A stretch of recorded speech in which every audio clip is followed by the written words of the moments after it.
talking Illinois high school football. If your goals are as high as you talk about, tonight's the night you go out and just take one more step. It's a view from the West. And it starts right now!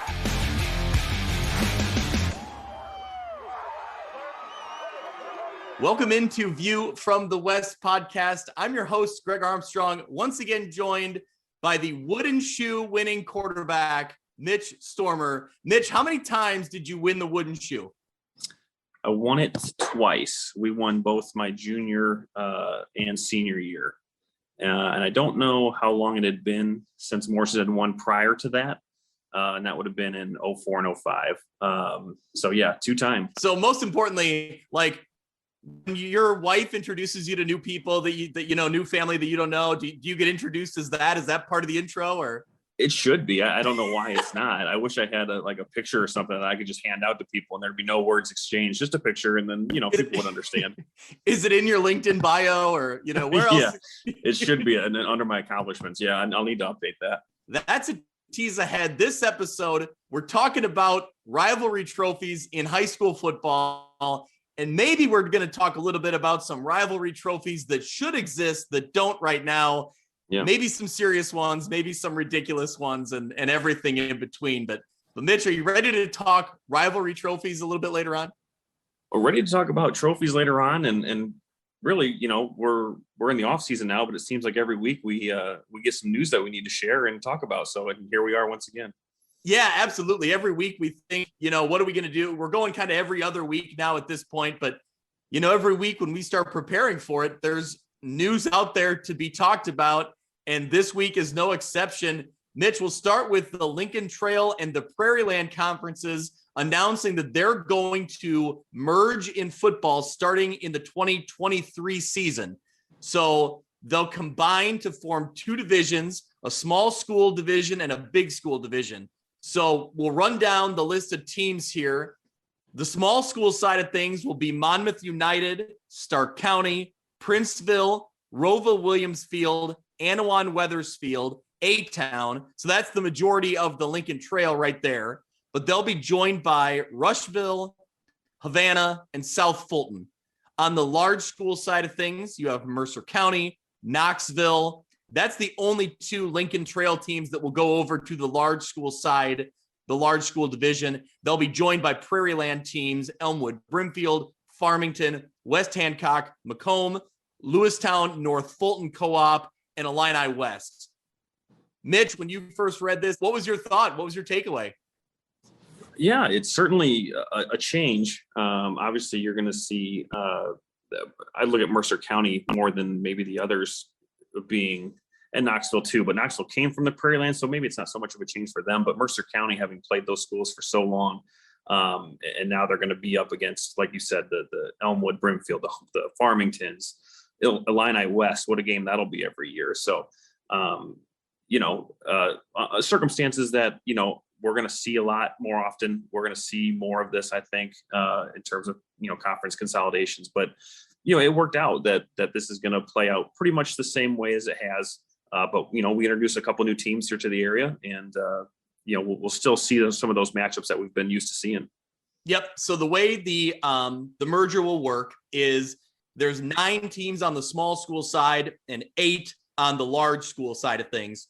So teams will play 1 interdivision game per season, and then the large division squads will need to find 1 non-league game per season to round out their schedule because they only have 8. So a little bit of an interesting, quirk there because there's going to be some, non-conference games that you got to fill for that large school side. And it's not always easy. Finding that non-conference game can get a little tricky, especially when teams are trying to lock up their schedules. Depending on what time of year your game falls, it could be a little interesting. But, I think for both sides, I really like it. On the small school side, I think it's really good for those small schools to kind of stick within themselves. They're not going to need to go up against schools like Elmwood, Brimfield, Farmington, and even to a certain extent, Knoxville and Mercer County, who year in and year out have the numbers,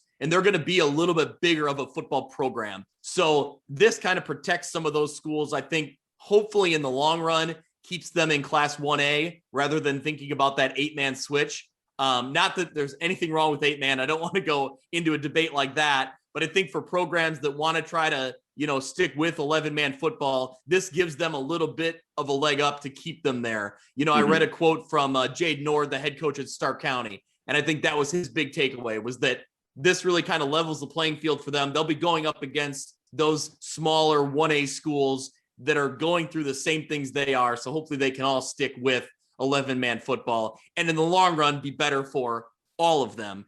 And on the large, I think it's good for Mercer County and Knoxville to get a little bit bigger of a schedule year in and year out.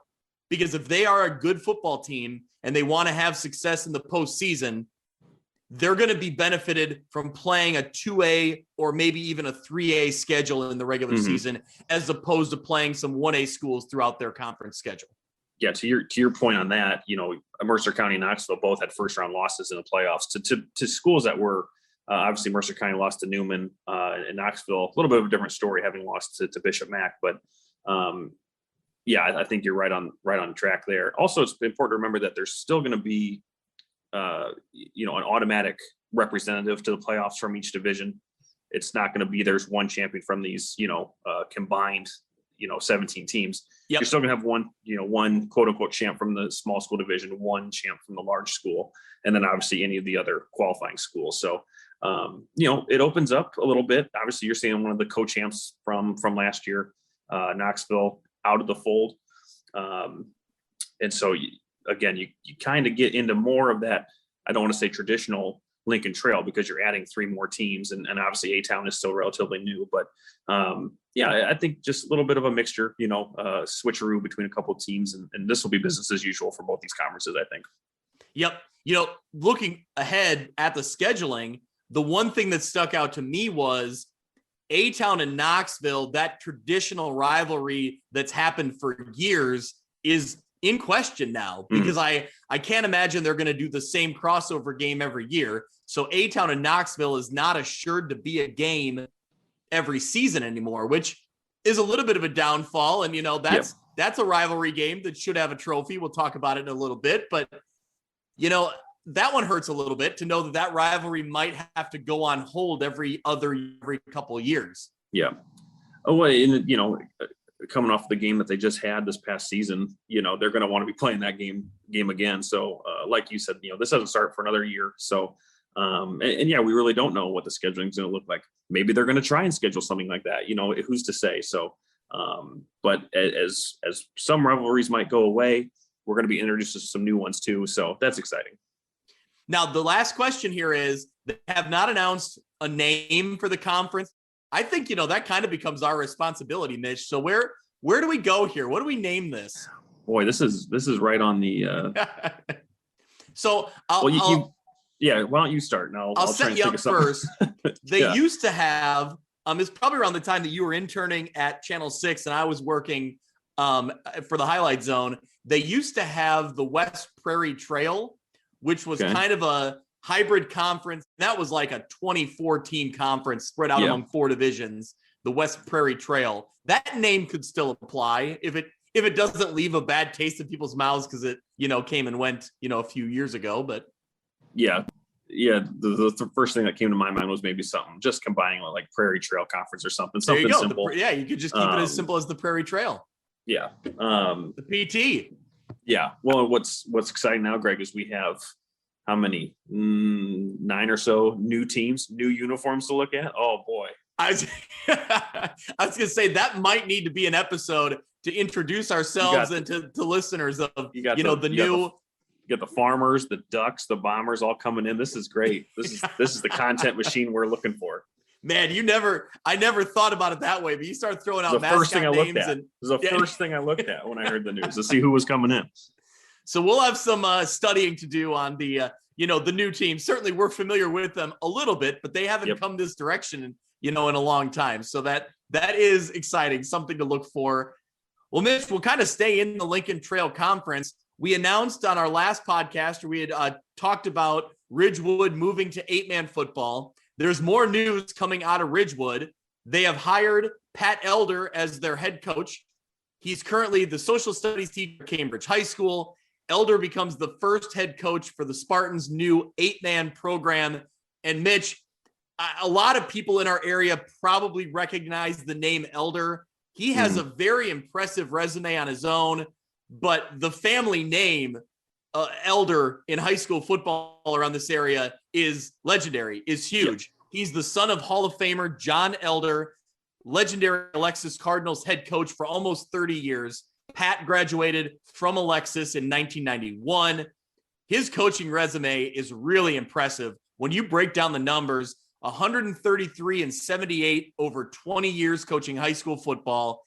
He led Sherrard from 99 to 05. He led them to a record of 44-26. They went 10-1 in 2001 and 2005.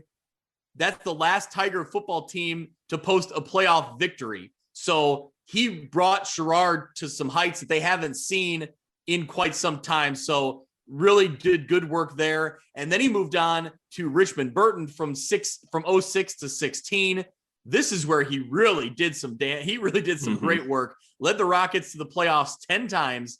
He had a 4A semifinal in 09, quarterfinals in 2010, finished as the Class 4A state runner-up in 2011. So Mitch, you talk about wanting to make a splash and really have an impact when you start the 8-man program for this Ridgewood program. This is it. This is a name to bring in. He's been there for a year or two as an assistant coach and obviously teaching like I referenced, but this is a big hire for Ridgewood.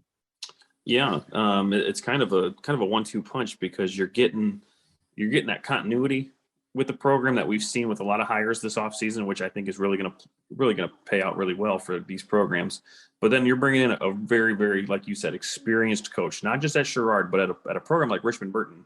And you just named off all of the accolades there, but they are the perennial playoff team in 4A. So yeah, this is a home run hire, I think. So as they're going through changes at the school, new 8-man program, I think bringing in a guy like Pat Elder is really going to put them on the right foot, and they're going to be hitting the ground running.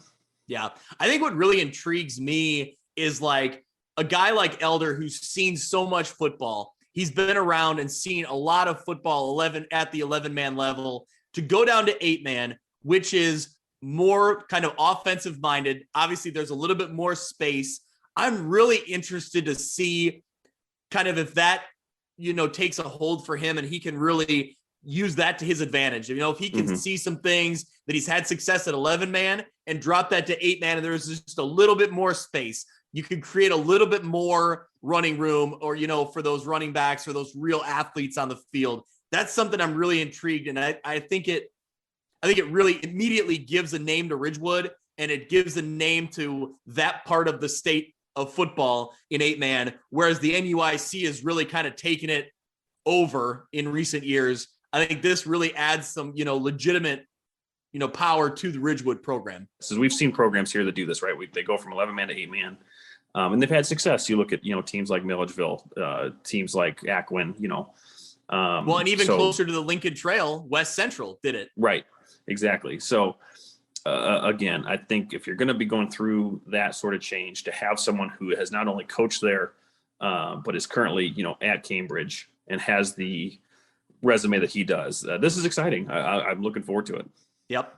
Well, Mitch, we referenced Sherrard. Let's move along to our last news and note before we get into rivalry trophies. Head coach Brandon Johnston from their Twitter account tweeted at us, Sherrard's got some new uniforms going into the fall of 2022. Mitch, you got to look at them. Give me your thoughts. Yeah, it's nice and clean. Yep. They suffer a little bit from kind of having a similar look to Mendota within the conference. So I don't know if that plays into anything at all, but yeah, it's still their traditional purple and gold and white look.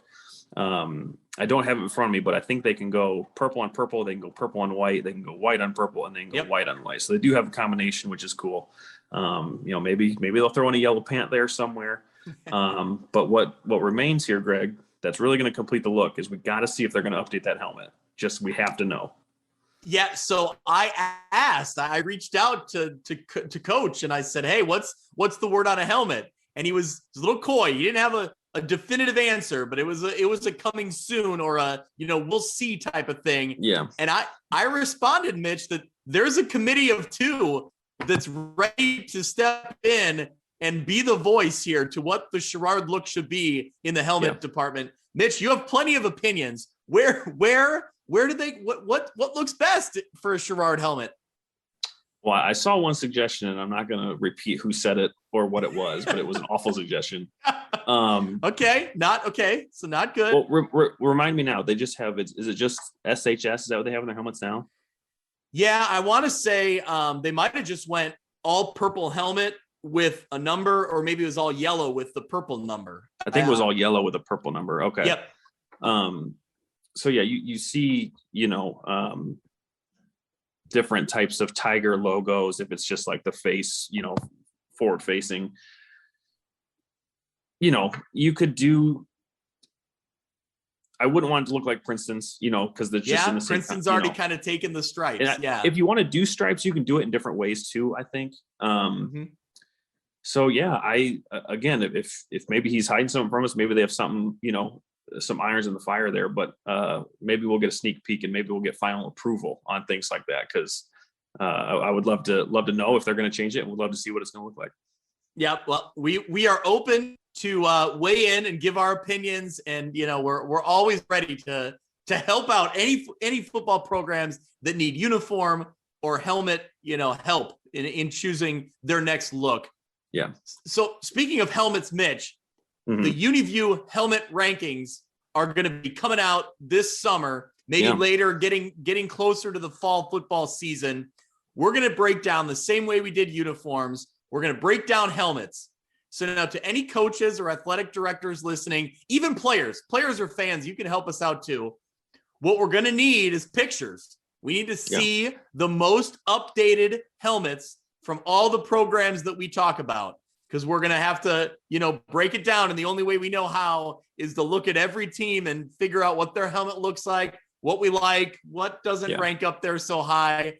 So I'm excited for this project, Mitch. The uniforms were one thing, but, the helmet is kind of the, that's the cake topper. That's everything. Right. You can have a great helmet and not as good of a uniform, or vice versa too. So this is a completely separate thing. Yeah. So yeah, and you kind of reference that we'll do it in the summer. We'll give it plenty of time, maybe even, right before the fall starts. That way gives, coaches plenty of times to, if they don't want to release it early, if they're still thinking about it. So we'll wait until the very last second to hopefully see some new introductions here to the UniView helmets. Yeah. And certainly, I mean, if they are still making decisions, there are two very qualified individuals that are willing to. Right. All right, Mitch, let's get into the real reason we're here. Let's talk some high school football rivalry trophies. We started this debate on Twitter about high school football games need more rivalry trophies. Mm-hmm. In our area, we have Kewanee, Princeton, and then up until last year, we had Morrison and Fulton. Mm-hmm.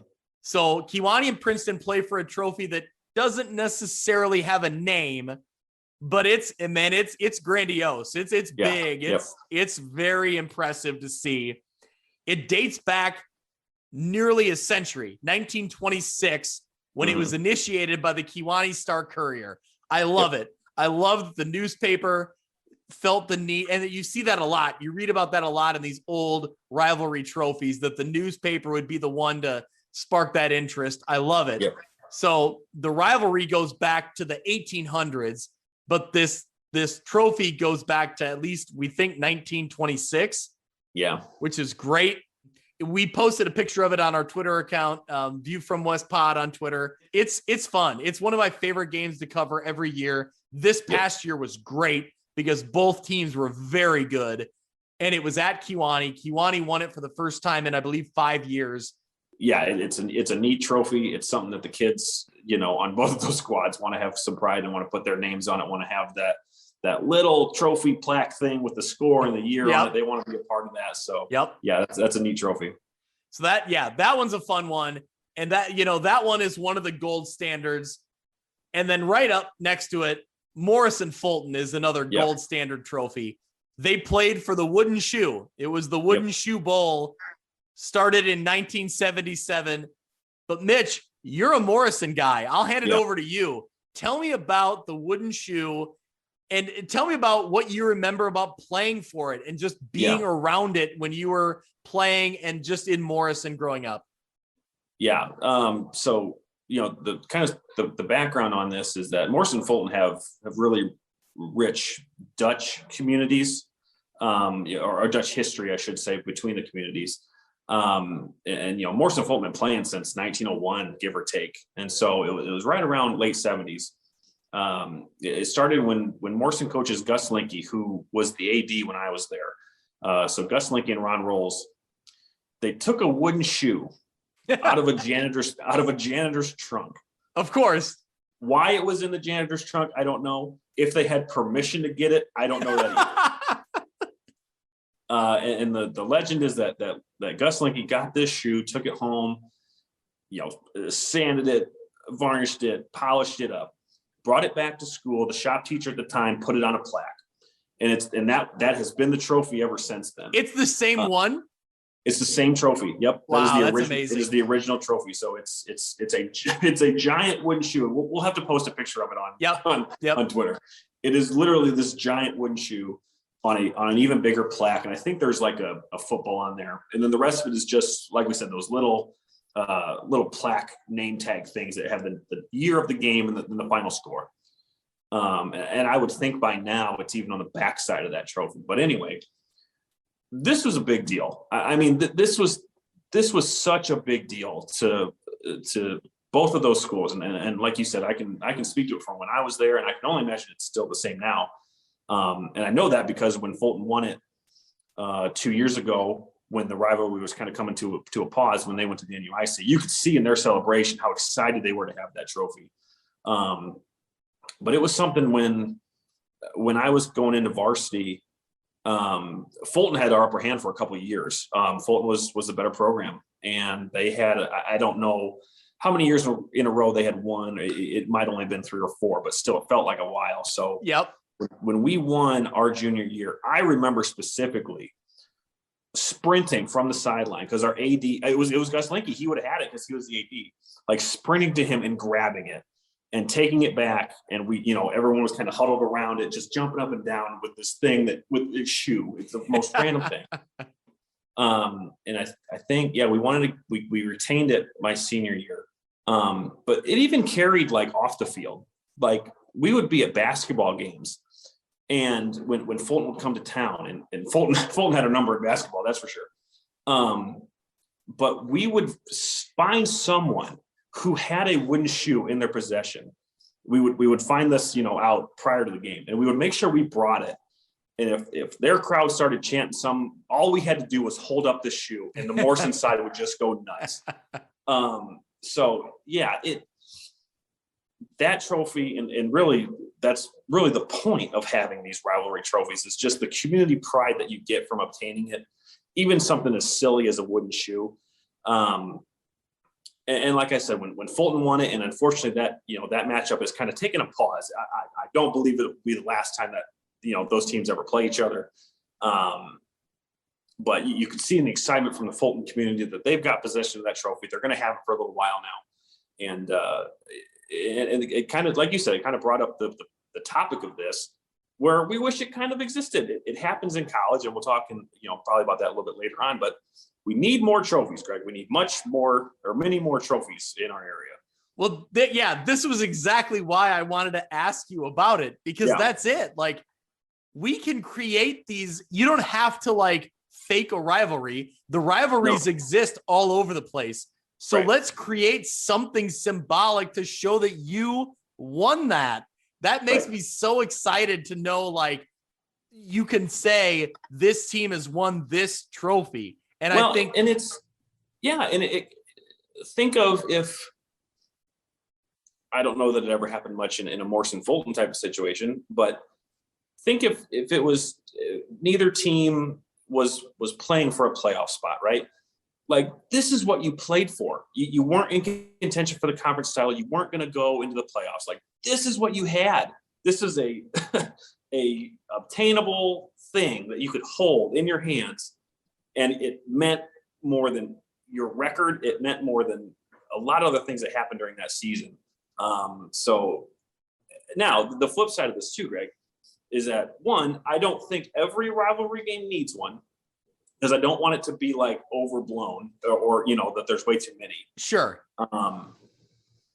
But and a second point, I guess, is it has to kind of have some sort of meaning. I don't want a UCF UConn situation where they just make one up and it's like called the Civil War or something. Yeah. I don't know. Google search UCF UConn trophy and you'll see what we're talking about. It's the worst thing in the world. There's got to be, like, if it's bad blood, if there's history between the two communities, like I said, Morrison Fulton, two Dutch communities. You get the shoe, Kewanee Princeton, obviously, just playing as neighboring schools. So, it has to be some sort of substantial reason why the trophy exists. So, that would be my concern. One, there's too many, and two, they don't really mean anything. But yeah. I think some things that we'll talk about here, there's plenty of reason to have one. And so it'd be cool to see. Well, the other trophy that is always kind of the mystery is apparently in the Western Big Six, Moline and United Township, obviously East Moline, they had a trophy years ago. Yeah. And it's been lost, or it was lost and then found, but they've never like brought it out or like used it or celebrated with it. So my call to action here for Coach Morrissey and Coach Welch is find that trophy. Let's get Moline and East Moline playing for a trophy every year in the Western Big Six. We need that. Everybody needs that. And we're going to talk more Western Big Six in a minute. And I saw an article that was talking about kind of rivalries. And I think it was the Galesburg AD. I don't know if it still is now. And I don't want to name names in case that it is. But I think the comment was the Western Big Six doesn't need rivalry trophies because every game is a rivalry and every game is big, which I understand that, but I don't like that. And take what you said, Moline and UT, Moline, East Moline. That is as much of a reason as you need. Would Moline and Galesburg work? Maybe not.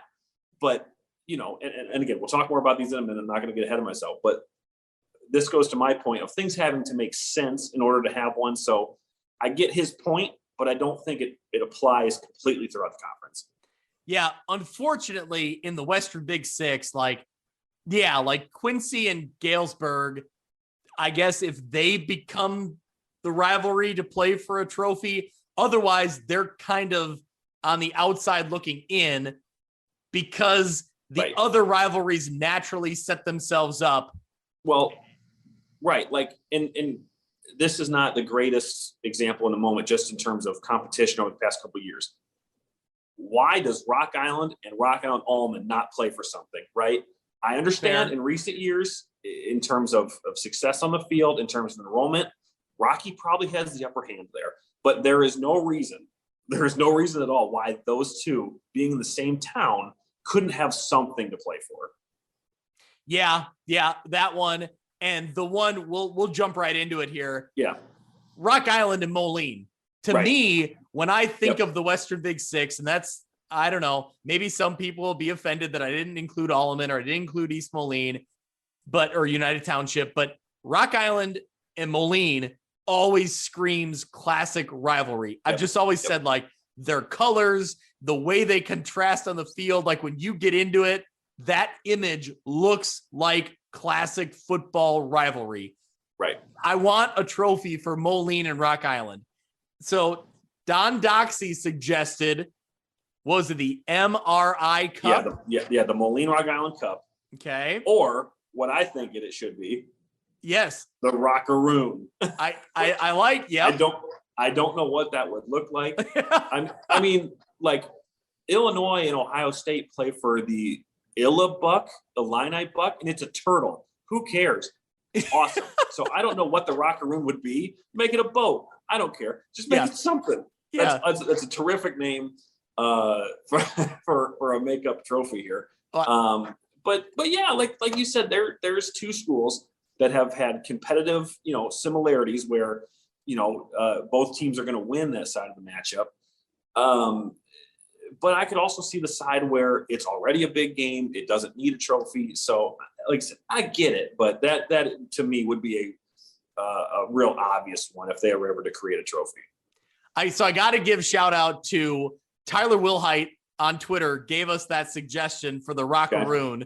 Okay. And I used to work with him at KWQC. Okay. Fantastic director. He does great work. He did the highlight zone and is one of the big reasons that they do such a good job. Okay. So the Rockaroon nickname has been suggested by multiple people. So that's got legs. Yep. So he was in on that. And then also Fernando Rower on Twitter also suggested that. So thank you to you guys for stepping up and making that suggestion, because I completely agree. We also, in the Western Big Six, had a suggestion for Geneseo Sterling. Dustin Kramer stepped up and suggested Geneseo Sterling. I completely agree. That's been one of 88. What is that? Is that what they're both on 88? Something like that? I think Geneseo's more on 80. Geneseo's is right it 80? on 80. Okay, I get my interstates mixed up. I've been out of the Illinois game for a while. I don't know. Yeah. So Mitch, follow along with me here. You got Sterling and Geneseo. Okay. What if they play for the Stereo Trophy? So it's STEREO, the Stereo Trophy. There's worse names, Greg. Like I think of like the Newmore Rockster basketball tournament. Like, come on. They don't even play it anymore. But anyway, I mean, Geneseo has like a big bell, right? They have a big bell on their field. Yes. Okay. And Sterling, I don't think they have anything, but yeah, there's again. I'm trying here. Come on. Yeah. No. Hey, look. Because you don't want to give too much credit to one school. So it's like, do you go with like a war leaf, like Warriors and Leafs, or Golden Leaf? That's a banquet hall. So like I don't know if that works, but now see what if it was like a war leaf type of thing, and it was like the Florida State Seminole like staff thing. Yes. See, we're getting somewhere now. There's Golden Warriors and leaves. It could be just this big maple leaf that's made of bronze. Like, why not? Who cares? But then I start thinking like if you put like a maple leaf with the Sterling wings on it or the feathers on it. But I think like both sides would be equally offended that you're combining their logos. Yeah, nobody wants that. If you did anything with the Geneseo, you did anything with the Geneseo G, it would immediately be shot down. Like that's what I'm saying. Instantly. They don't want to combine their logos. So how do you make a trophy? That's why the Stereo Trophy is perfect. What is it? Like a car stereo? What do you got? No, it's like a boombox. Like let's get something like like a bronze boombox. They just hold it up above their heads when they win. Absolutely. Yeah. Okay. All right. What else you got in your suggestion box here as we go down the line? Well, Mitch, I'll default to you. I'll go to you next. What do you got? What rivalries and what trophy names do you want to see? Okay, here's the one that I said to you, and it makes no sense the more that I thought about it. Yep. Because in mythology history, these two were on the same side. But if you took like a Mendota, who is the Trojans, and you took Morrison or any horse nickname school, which I don't think there are any other ones. Take Morrison Mustangs.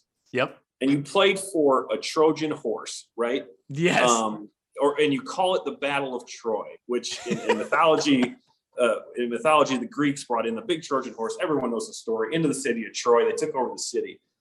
So in the story, those two teams are on the same side. But why not? Again, I go back to UCF and UConn. There's worse ideas out there than that. What about you could do A-Town and BV, some sort of weather-related rivalry, or now that West Carroll's back, they're the Thunder. Bring them in too. Why not? So A-Town and Bureau Valley can play for a weather radio, same as a stereo. You just make it smaller. It just, it It's in bronze. There you go. Yeah. See, whoever's listening to this and makes these decisions, just, hire us and we'll get this going. Okay. Now a little more. Okay. Getting back to a little more like some rivalries that could actually happen. Yeah. Things that make sense. Yeah. Let's get back to that. Yeah. What about, somewhere in the mix of Rockridge Sherrard or Orion Sherrard. Orion and Sherrard are so close to each other. Right. Like that one seems like a natural fit for a rivalry. Yeah. And just as we're throwing out more suggestions, Milledgeville Polo, Yep. They're is that the Battle of the Blacktop? Is that what they call that game? Does it have a name? I don't know. I think so. I think it's just one stretch of road that divides, that separates them. Yeah, we got to get Coach Roble. We got to get him on this, and we got to get this figured out. Again, all three of those: Rockridge Sherrard, Orion Sherrard, Milledgeville Polo. Reasons why there could be a trophy that makes sense, and there just isn't. So we talked about, to start this, Kewanee and Princeton, the old NCIC classic rivalry. Yeah, right. But you also have Princeton and Spring Valley Hall has always been a huge rivalry. Yep. And then Dan Beck on Twitter also suggested Spring Valley Hall and Mendota has been a rivalry for years, and they're now back together, playing in the Three Rivers. So there's a lot of potential there too. So I think, Mitch, at the end of the day, whoever's listening, whoever is in a spot to, just create that trophy. Let's do it. And you know what? Hey, my email address is open. My DMs are open on Twitter. Right. If you need advice, let us know. Right. Yeah. If you're listening and you have the Moline UT trophy, just let us know. We won't spoil it. Just let us know. I just want to see what it looks like. That's one that stings, that there was one and no one knows where it is or the backstory behind it. So we gotta, if we have a mission here for, the rest of the year, let's try and find that backstory and figure out where it went. All right, Mitch, before we wrap this all up, I got to go back in our notes. You had Fulton and Newman as a rivalry trophy. I have no idea. What is the Reverend Matt Bleak trophy? I saw it referenced in an article. I have never heard of that. So I don't know any backstory. Okay. There is no trophy that I know of that they've played for. So what connects those two schools, or we don't know? Yeah, I don't even know. It had to have been something with the Reverend who had some sort of connection between both schools, but I don't know. I saw it in an article, so there must be something behind it. I've never heard of it. I don't think it exists. Well, I follow Cody Cutter on Twitter, does fantastic work in the Sauk Valley area, covering news and sports throughout that area.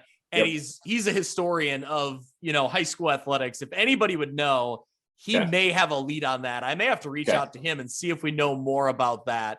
But that's interesting. You put that note in there. I thought you knew something about that, but nope. That's why there's 4 question marks next to that, Greg, because I don't have any idea what that is. Well, there you go. Well, that will wrap it all up. If anyone is listening who has any pull, now you've heard it all. Let's get some rivalry trophies going. Mitch, of all we've talked about, we need to see some trophies being hoisted at the end of a game that we could get, on camera, on video. I want to see some celebrations with trophies.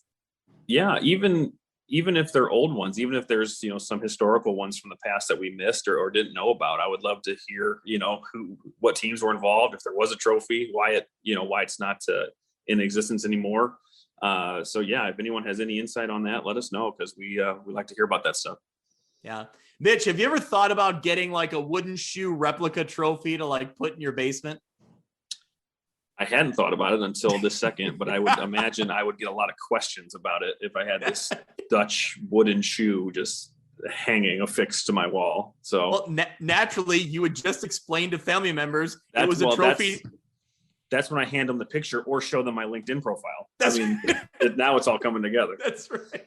Well, I was going to say, you would just explain the story that it's a trophy that was taken out of janitor's trunk and then shined up and made into a football rivalry. It'd be a conversation piece. There's no question about it. Well, awesome, Mitch. This was a ton of fun. Thank you so much for being here. Thank you to everyone who listens. And Mitch, we've talked about it a little bit. We're looking for sponsors. So we're willing to be the official podcast of pretty much anything. So if there's anyone interested in sponsoring, step up, send an email to View from West Pod, send us a direct message on Twitter. We're willing to be the official podcast of insert product, insert whatever business. I mean, we're over 1,000 followers now, Greg. We got some pull in the area, I think. Man, it totally caught me off guard. I was just scrolling one afternoon. I saw, oh my gosh, we're at 999. It was perfect timing. And now I'm blanking on, somebody stepped up. There's a Twitter handle out there that stepped up and said, I'll take care of it. And he did. So we appreciate that. Yep. Yeah. Thanks for, like you said in the last episode, I think we're just over a year now that we've been doing this. So cool to see. And thanks for everyone for listening and riding along on this journey with us. Absolutely. Well, to everyone listening, thank you so much for tuning in. We're going to go on about an every other week, every couple weeks schedule. So we'll see you next time on View from the West podcast. That'll do it for this week's episode of View from the West. Thank you so much for listening. I encourage you to go out to Apple Podcasts or Podbean and subscribe so you can follow along, and downloads will come automatically every week. You can follow along on Twitter at View from West Pod. You can also email me if you're interested in being a sponsor, viewfromwestpod@gmail.com.